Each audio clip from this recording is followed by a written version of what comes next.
अर्जुन बघेल जी जो हमारे साथ में हैं, मैं सबसे एक निवेदन करना चाहता हूं कि अमापुर विधानसभा में अर्जुन बघेल को गैस सिलेंडर के सामने वाली बटन दबाना है और वहां से इन्हें विधायक बना करके भेजना है। ये भागीदारी परिवर्तन मोर्चा में परम आदरणीय बाबू सिंह कुशवाहा और साथ में AIMIM के राष्ट्रीय अध्यक्ष परम आदरणीय असदुद्दीन ओवैसी साहब का भी बहुत ताकतवर साथ है, उनके लोगों का साथ है। और अब समाजवादी बहुजन समाज पार्टी और भारतीय जनता पार्टी का खात्मा होने वाला है। अब भागीदारी परिवर्तन मोर्चा का राज आने वाला है। माननीय बाबू सिंह कुशवाहा को मुख्यमंत्री बनाना है। दोस्तों, यदि आप गैस सिलेंडर के सामने वाली बटन दबाते हैं तो जानते हो वो वोट बाबू सिंह कुशवाहा को मिलेगा, वो वोट रामचरण कश्यप को मिलेगा, वो वोट असदुद्दीन ओवैसी को मिलेगा, वो वोट हमारे रामधनी बिंज को मिलेगा, कमलेश सिंह चौहान को मिलेगा और डॉक्टर रहीम को मिलेगा।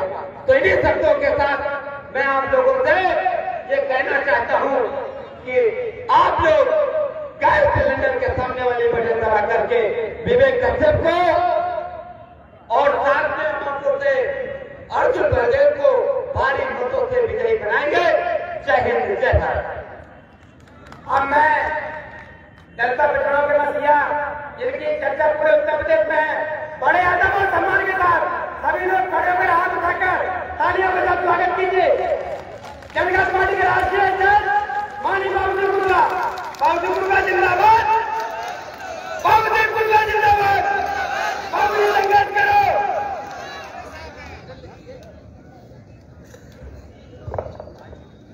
आज की चुनावी सभा में मेरे साथ चल करके आए हुए भारतीय वंचित समाज पार्टी के राष्ट्रीय अध्यक्ष आदरणीय रामचरण कश्यप जी, मंच पर बैठे हुए हमारे AIMIM के सभी सम्मानित पदाधिकारीगण, जन अधिकार पार्टी के सभी सम्मानित पदाधिकारीगण, हमारे पुराने साथी भाई बाबूराम पाल जी, बाबूराम कश्यप जी और आज इस सभा में आए हुए सभी मेरे सम्मानित साथियों, नौजवान दोस्तों, पत्रकार बंधु, साथियों, चुनाव का मौका है। चुनाव के मौके में बहुत सारी पार्टियों के लोग आपके बीच में आते हैं और सब लोग अपनी अपनी बातें कहते हैं और सबका एक ही मकसद है कि आप अपना कीमती वोट उनके पार्टी के प्रत्याशी को दें। लेकिन जब 5 साल में आपको वोट डालने का मौका मिला है तो आपको ये जरूर देखना है कि कौन सा प्रत्याशी, कौन सी पार्टी आपके हित में काम करना चाहती है। आपने भारतीय जनता पार्टी की सरकार को इन 5 सालों में देखा है। उसके पहले 5 साल पहले समाजवादी पार्टी की सरकार को भी देखा है। भारतीय जनता पार्टी की सरकार में पिछड़ों के रिजर्वेशन पर डकैती हुई, महंगाई बढ़ी, कानून व्यवस्था की स्थिति ठीक नहीं रही। सारी स्थिति आपके सामने। समाजवादी पार्टी जब 5 साल पहले सत्ता में थी तो उसको भी आपने बहुत करीब से देखा है। पिछड़ों के नाम पर, धर्मनिरपेक्षता के नाम पर वो सत्ता में गई और सत्ता में जाने के बाद जब सबको हिस्सेदारी, भागीदारी देने का मौका आया तो उनकी हिस्सेदारी कुछ लोगों तक सीमित होकर के रह गई। फिर उनको पिछड़े और मुसलमान भाई नजर नहीं आए। इन सारी चीजों को ध्यान में रखते हुए हम लोगों ने एक भागीदारी परिवर्तन मोर्चे का गठन किया है। आदरणीय ओवैसी साहब के देख रेख में ओवैसी साहब, हमारी जन अधिकार पार्टी, आदरणीय रामचरण कश्यप जी की भारतीय वंचित समाज पार्टी, केवल रामधनी बिंज जी, हमारे साथ में कमलेश चौहान जी और एक रिटायर्ड DGP है हिमाचल कैडर के पृथ्वीराज सिंह जी, जिनकी अपनी जनता पार्टी है। जितने लोगों ने मिल करके हम लोगों ने भागीदारी परिवर्तन मोर्चा अपनाया इस नारे के साथ कि जिसकी जितनी संख्या भारी उसकी उतनी हिस्सेदारी। हर क्षेत्र में चाहे वो सरकारी नौकरियों का मामला हो या प्राइवेट सेक्टर का हो, जिसकी जितनी आबादी है आबादी के हिसाब से सबको मौका मिलना चाहिए। नहीं आए लेकिन ये काम ये अगर चाहत हमारी है कि हमको हिस्सा मिले, हमारे बच्चों को भी आगे बढ़ने का मौका मिले, तो ये काम वही करते हैं जिसको वोट दे करके हम जिता करके विधानसभा में भेजने वाले हैं। आज तक जिन लोगों को हमने जिता करके भेजा उन्होंने हमारा वोट तो लिया, लेकिन कभी भी हिस्सेदारी और भागीदारी देने की कोशिश नहीं की। इसलिए हम लोग चाहते हैं कि इस देश में रहने वाले, चाहे वो पिछड़े तबके के लोग हों, चाहे वो दलित समुदाय के लोग हों, चाहे वो धार्मिक अल्पसंख्यक समाज से ताल्लुक रखने वाले सिख मुस्लिम ईसाई हों, सबको जितनी आबादी है उस आबादी के हिसाब से हिस्सा मिले। इन चीजों को ध्यान में रख करके हमने अपने भागीदारी परिवर्तन मोर्चा का गठन किया और बड़े पैमाने पर उत्तर प्रदेश में चाहे वो सामाजिक संगठन हो, चाहे वो राजनीतिक संगठन हो, छोटे छोटे बड़े पैमाने पर भागीदारी परिवर्तन मोर्चा को समर्थन मिला। हम लोगों की चाहत है कि किसान को खाद बीज सस्ती हो, सिंचाई के लिए उसको बिजली फ्री मिले, उसकी फसल की कीमत उसे सही मिले, हमारे बच्चों को एक समान शिक्षा मिले। हमारे देश में दोहरी शिक्षा मिलती है। एक तरफ प्राइवेट पब्लिक स्कूल है जहाँ सीबीएसई और आईसीएसई की पढ़ाई होती है, और दूसरी तरफ प्राथमिक विद्यालय है जहाँ हिंदी मीडियम से और यूपी बोर्ड से पढ़ाई होती है। हम चाहते हैं कि गरीब का बच्चा वो प्राथमिक विद्यालय में पढ़ ले, उसको कूलर एसी नहीं है, पंखा नहीं है, तो टाट पट्टी में बैठ के पढ़ ले बेचारा। बड़े आदमी का बच्चा एसी में बैठ कर पढ़ ले, लेकिन किताब एक हो, पाठ्यक्रम एक हो, ताकि जब बच्चा पढ़ करके आगे बढ़े, कंपटीशन में बैठे तो उसे ये कहने का मौका न मिले कि मैंने सीबीएसई और आईसीएसई नहीं पढ़ी है। इसलिए हम चाहते हैं कि इस देश में एक समान शिक्षा हो, एक समान शिक्षा हो, अनिवार्य शिक्षा हो और फ्री शिक्षा हो। लेकिन ये काम अगर हम चाहते हैं कि हो, ये काम तो वही करता है जिसको वोट दे करके जिता करके हम विधानसभा में भेजते हैं। हमारी चाहत है कि हमारे बच्चों को न्याय मिले, हमारे ऊपर जुल्म जाति होती है, हमारी बहन बेटियों से छेड़छाड़ होता है, मुकदमा नहीं लिखा जाता है, हम थाने में जाते हैं तो इंस्पेक्टर नहीं सुनता, सर्किल का सीओ नहीं सुनता, कप्तान नहीं सुनता। हम सोचते हैं कि शायद इंस्पेक्टर खराब होगा, सीओ खराब होगा, कप्तान खराब होगा। हम ये नहीं समझ पाते हैं कि सही मायने में गलती कहाँ है। थाने का इंस्पेक्टर या जिले का कप्तान, तो आप अगर ध्यान से सोचिए तो वो उसी की सुनता है जिसको वोट दे करके आप जिताते हैं। अगर हमें अपनी सुनाना है और हम चाहते हैं कि हमारी सही बात जायज बात मानी जाए, तो हमको अपनी मर्जी का प्रत्याशी चुनाव जिता करके भेजना होगा, तब हमारी सुनी जाए। जब आप किसी गलत आदमी को जिता करके भेजते हैं तो आपके कभी साथ नहीं खड़ा होता है, वो जालिम के साथ खड़ा होता है। वो कभी नहीं चाहता है कि आपको न्याय मिले। अगर आपको न्याय चाहिए, हक हिस्सा चाहिए, हक हकूक चाहिए, हमारे मुसलमान भाइयों के कुरान में भी कहा गया है कि मजलूम मिल करके जालिम का मुकाबला करते हैं। कभी मजलूम जालिम के साथ खड़ा होकर के उसे न्याय नहीं दे सकता। अगर उसे हक हकूक लेना है, अपना हिस्सा लेना है, तो मजलूम को मिल करके एक साथ खड़े होकर के, एक झंडे के नीचे खड़े होकर के अपने वोट का प्रयोग करना होगा। तभी जो हमें संविधान में व्यवस्था दी गई है उसे हम पा पाएंगे। संविधान को लागू हुए देश में लगभग 72-73 साल हो गए, लेकिन संविधान में जो लिखा है, संविधान में जो हमें अधिकार दिए गए हैं, वो आज तक नहीं लिखा है। उसका एक ही कारण है कि हम लोगों ने उन लोगों को जिता करके भेजा जो नहीं चाहते हैं कि हमारे बच्चों के साथ न्याय, जो नहीं चाहते हैं कि हमारे बच्चों को हिस्सा मिले।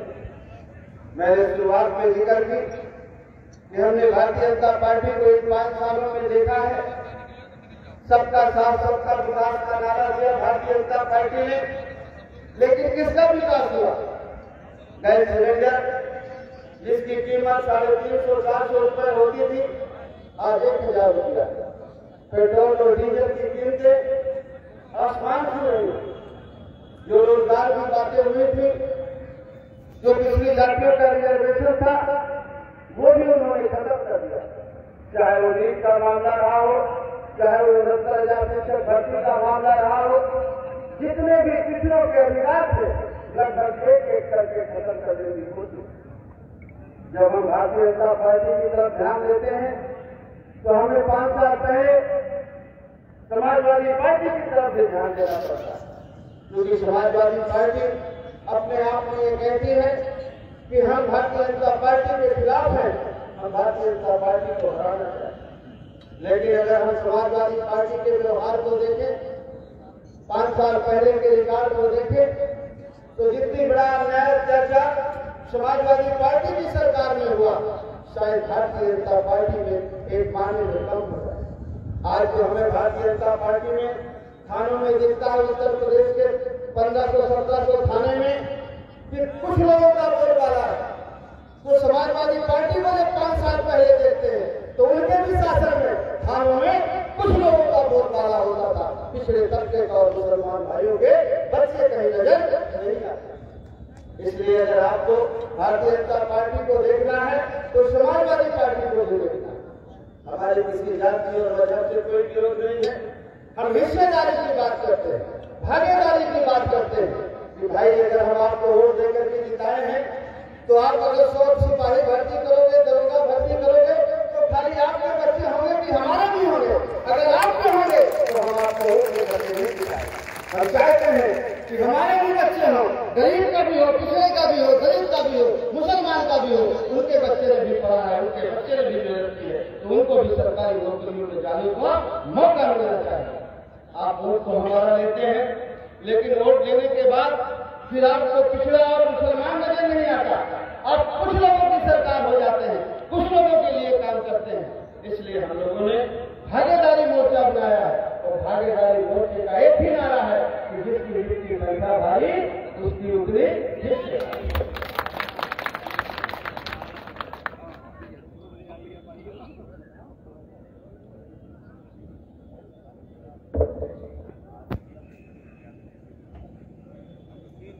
ये बातें कहने के लिए मैं 8 तारीख से एक और बात करने की कोशिश कर रहा हूं, लेकिन यहाँ के अधिकारी लोग इतने अच्छे आदमी हैं कि अमापुर में जब मैं 8 तारीख को मुझे आना था तो आपको परमिशन नहीं दी। हमारे अर्जुन बघेल जी कोशिश कर रहे थे।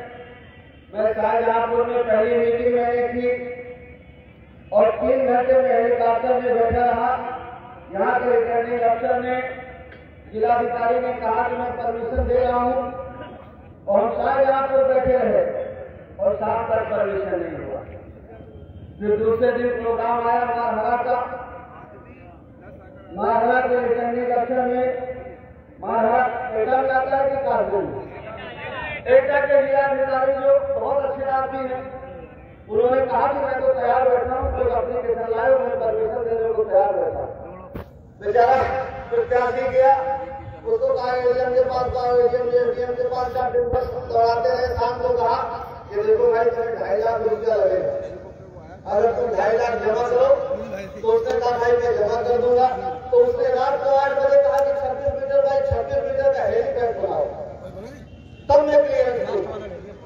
आप एक दिन पहले भी ये बात कह सकते थे कि भाई हेलीपैड 26 मीटर बाई 26 मीटर का बनाइए, तो वो बना लेता। रात को 8 बजे आप उसे कह रहे हो, तो कहां से बना रहे?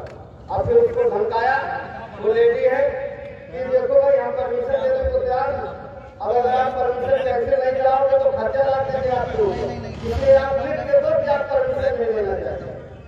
तो उसको डरवा के धमका के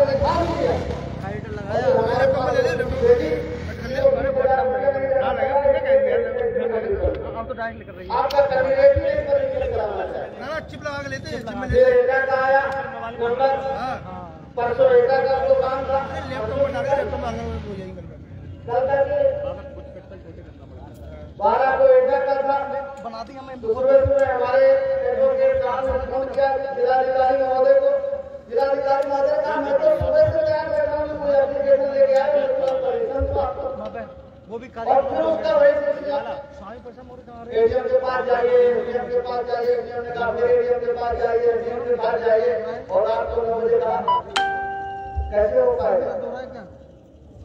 और जब बात फंस गई तो कहा ठीक है हम परमिशन देते हैं, सब्जी ऑफिसर बनाओ और फिर उसका भी कैंसिल कर दिया। और मैं मान के बैठा था कि आपका भी कैंसिल होगा। मेरे मन में था कि आज भी परमिशन मिलेगी नहीं, क्योंकि वहाँ के प्रशासनिक अधिकारी बहुत अच्छे लोग हैं, बहुत भले लोग हैं। अभी शायद उनको जनाधिकार पार्टी या एआईएम छोटी पार्टी नजर आती है, तो उनको लगता है कि उनके नेताओं को बोलने की इजाजत नहीं देनी चाहिए। वो ये भूल जाते हैं कि सब दिन वो इसी कुर्सी पे नहीं बैठे हैं, वो भी एक दिन उतरेंगे, उनका भी समय आएगा। और आज जब हम लड़ाई करने लग रहे हैं तो खाली अपने बच्चों की लड़ाई नहीं लड़ रहे हैं, सबके हक अधिकार की लड़ाई लड़ रहे हैं। इसलिए साथियों, आने वाले 20 तारीख को जो वोट पड़नी है, हमारे विवेक कश्यप जी पटियाली से हैं, इनका चुनाव निशान है गैस का सिलेंडर। और हमारे अर्जुन बघेल जी बगल में खड़े हैं, इनका भी चुनाव निशान गैस का सिलेंडर है। इनके सामने वाली बटन को दबा करके इनको अपना स्नेह और आशीर्वाद दे करके इनको भारी बहुमत से विजयी बनाएंगे। आप जो इनका वोट देंगे वो एक कैंडिडेट है यहाँ, लेकिन असली कैंडिडेट तो मैं और उवैसी जी है जब आप उनको वोट देंगे तो आपका वोट उवैसी जी को मिलेगा, बाबू कुशवाहा को मिलेगा, रामचरण कश्यप को मिलेगा। जब आप वोट देने जाए तो कुछ चीजों को ध्यान में रखें कि जब आप वोट डालें तो ध्यान करिए कि किसको किसको वोट देना है। जब आप बीजेपी को वोट देने जाएं तो आप देखिएगा कि वोट बीजेपी को देने का मतलब है कि आप बाबा जी को वोट दे रहे हैं। और अगर आपको बाबा जी से हित करता हो तो बीजेपी को वोट दें।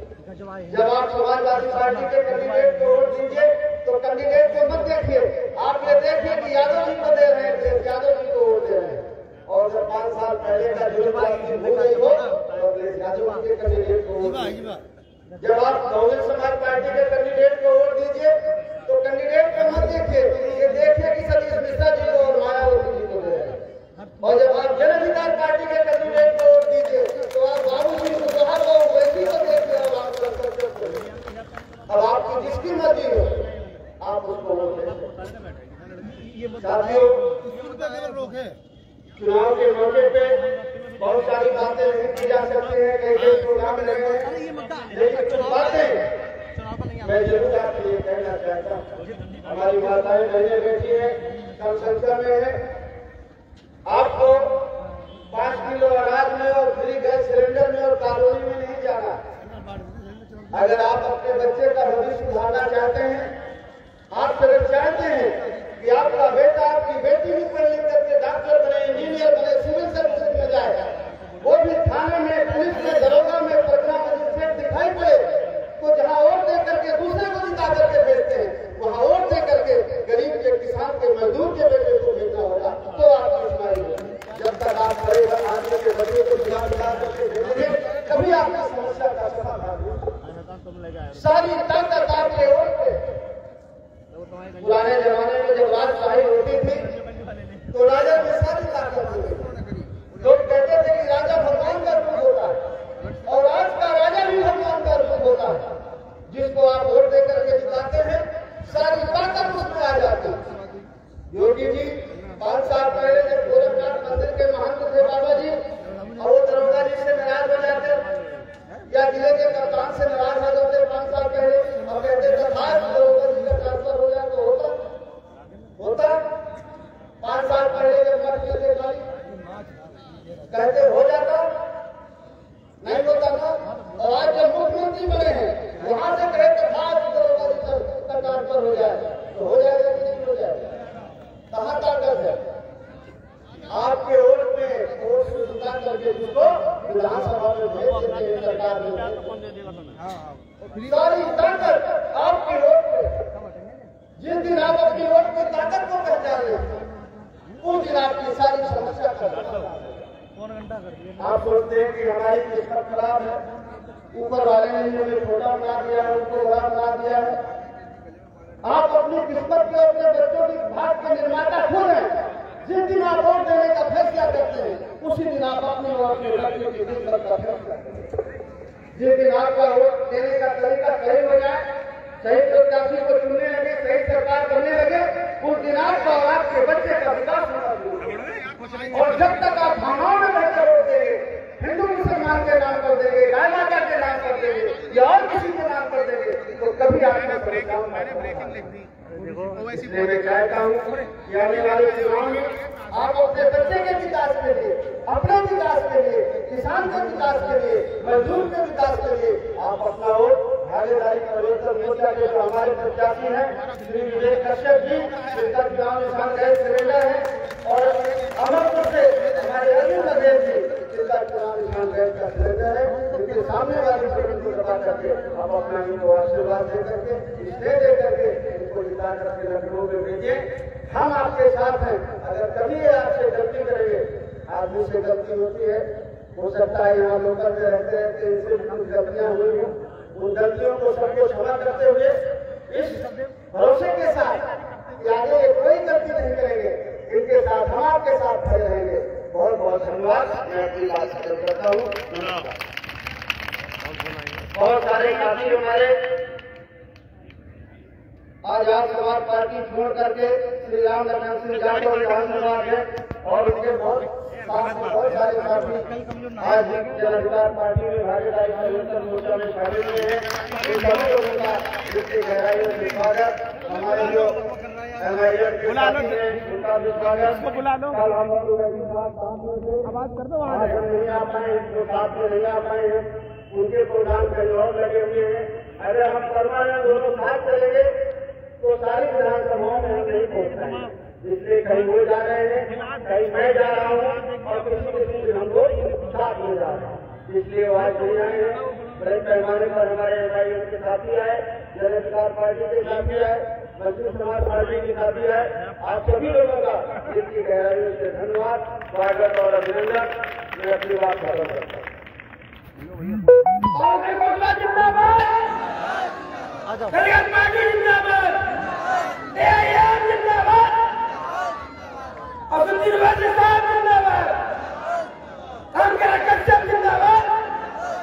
भागीदारी परिवर्तन मोर्चा जिंदाबाद। आवाज को राम लखन जाखड़ जी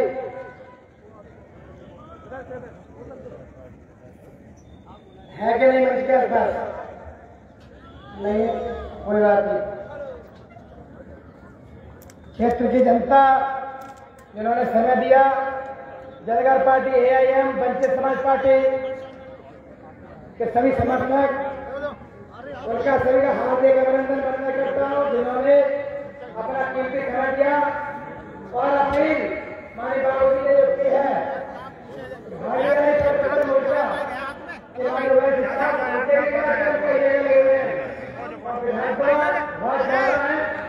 इसीलिए समय की कमी है। वो दूसरी